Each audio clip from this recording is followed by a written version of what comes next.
আমি যদি আপনার এই সবগুলা শরবত কিনা নেই আপনি খুশি হইবেন। ইনি হচ্ছে মসজিদের ইমাম, কিন্তু সংসার চালাতে বিক্রি করছেন বেলের শরবত। আসসালামু আলাইকুম। ওয়ালাইকুম আসসালাম। হুজুর ভালো আছেন? আলহামদুলিল্লাহ। মসজিদের ইমামতি করেন, এটার পাশাপাশি শরবতটা বিক্রি করতেছেন, কি ইমামতির টাকা দিয়ে কি হয় না নাকি?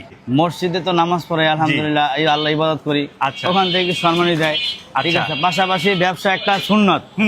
ব্যবসা আল্লাহ রাসূল ব্যবসা করছেন, নবীগণ আচ্ছা। ব্যবসা করছেন, এর পাশাপাশি আমি সুন্নত হিসেবে ব্যবসা করি। এই বালতিতে করে বিক্রি করেন, এটা তো প্লাস্টিকের বালতি। জি, জি। একটা ভালো গাড়ি টাড়ি হইলে ভালোই তো না?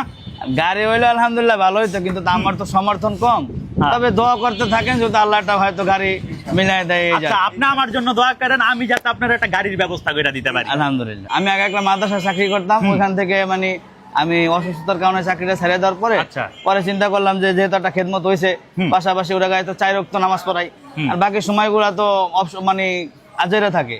এই জন্য ওই সময়টা সুন্নত হিসাবে ব্যবসা করি। আর ব্যবসা করা সুন্নাত, মুমিনদের প্রত্যেকটা কাজে হলো ইবাদত। চাকরিটা গেছে গা, একেবারে নিরাশ হয়ে পড়ছিলেন মনে হয় নাকি? আপনার কোরআনে আল্লাহ বলছে ওয়ামাইয়া তাওয়াক্কাল আলাল্লাহি ফাহুয়া হাসবুহু ইন্নাল্লাহা বালিগুন।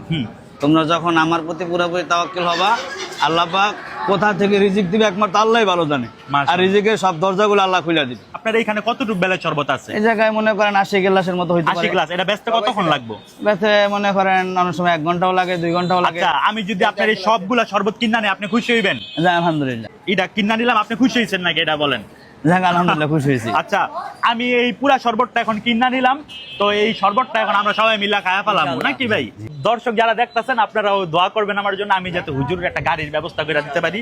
এই যে বালতিতে করে অনেক কষ্ট করে এটা হাইটা এটা বিক্রি করে, তো যদি একটা গাড়ি হয় ওনার জন্য অনেক সুবিধা হয়। আচ্ছা, এই শরবতটা সবাই দেন, আমরা সবাই মিলে খায়া ফেলাই নাকি? আমার একটা ইচ্ছা হলো কি, মানুষের তো টাকা পয়সা চায়, ধন সম্পদ চায়, আমার একটা ইচ্ছা হলো আমি একটু আল্লাহর ঘরে যাই এবং আল্লাহর নবীর রওজা একটু জিয়ারত করতে চাই। এই আমার একটা ইচ্ছা। মাশাআল্লাহ। আর কোন আমার আলহামদুলিল্লাহ দুনিয়াতে আশা নেই। মাশাআল্লাহ। দেখেন আপনারা, হুজুরের একটাই মাত্র স্বপ্ন যে একটা হজ করব। মানুষের আমাদের যেমন স্বপ্ন থাকে যে একটা বিল্ডিং করবো, গাড়ি করবো, বাড়ি করবো, তো হুজুরের ওইরকম স্বপ্ন না, হুজুরের স্বপ্ন হলো হজ করবো। তা আল্লাহ যাতে হুজুরের এই দোয়াটা কবুল করে। আমার মা আছে, আর ফ্যামিলি আছে, আর একটা ছেলে আছে। এই পুরাটাকে, এই সংসার কি আপনার এর মাধ্যমে চলে? জি, এই মাধ্যমে চলে। যাই হোক, আজকের ভিডিও এ পর্যন্ত। ভিডিওটা ভালো লাগলে লাইক কমেন্ট শেয়ার করবেন, আর অবশ্যই অবশ্যই ফলো করবেন। ভালো থাকবেন সবাই, আল্লাহ হাফেজ।